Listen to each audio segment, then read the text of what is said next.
अस्सलामुअलैकुम। Homeopathic medicine peachy, इसका दूसरा नाम फेबियाना इम्ब्रिकाटा है। ये ज़्यादातर फेबियाना इम्ब्रिकाटा में भी आपको मिल जाएगी, पिची के नाम से भी मिल जाएगी। ये मेडिसिन होम्योपैथिक में किन अमराज पे इस्तेमाल होती है उसकी तफसील इस वीडियो के अंदर बताने लगा हूँ।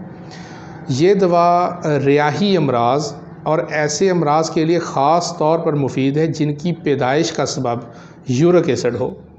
ख़ास तौर पर मसाने का वर्म, सोजाक, गदूदों की सोजिश और ख़ास तौर पर इस हालत में जबकि पेशाब दर्द के साथ आता हो, ये मेडिसिन बहुत मुफीद है।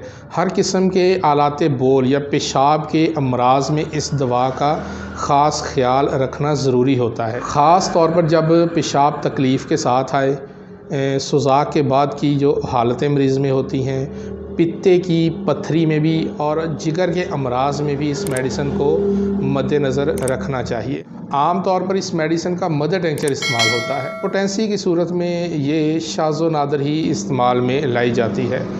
मेन अलामात पेशाब की इसमें हैं। दर्द से आने वाला पेशाब होता है जिसमें रेशे, छीछड़े और पीप मौजूद होती है।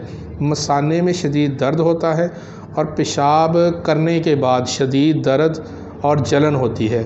तेज़ जलाने वाला पेशाब और पेशाब के अंदर पत्थरी का इखराज होता है। मसाने की कमज़ोरी के लिए बहुत मुफीद मेडिसिन है।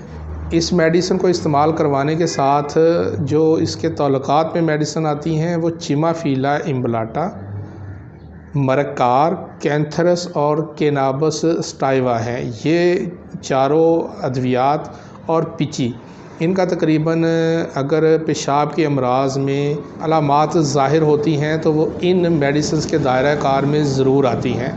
उम्मीद है आपको मेरी वीडियो पसंद आएगी। मैं हूँ होम्योपैथिक डॉक्टर मोहम्मद रिजवान। आप देख रहे हैं मेरा YouTube channel Rizwan homeopathic clinic. आपसे रिक्वेस्ट है कि हमारे चैनल को हमारी हौसला अफजाई के लिए सब्सक्राइब करके हमारी वीडियो को लाइक और शेयर कर दें। बहुत शुक्रिया।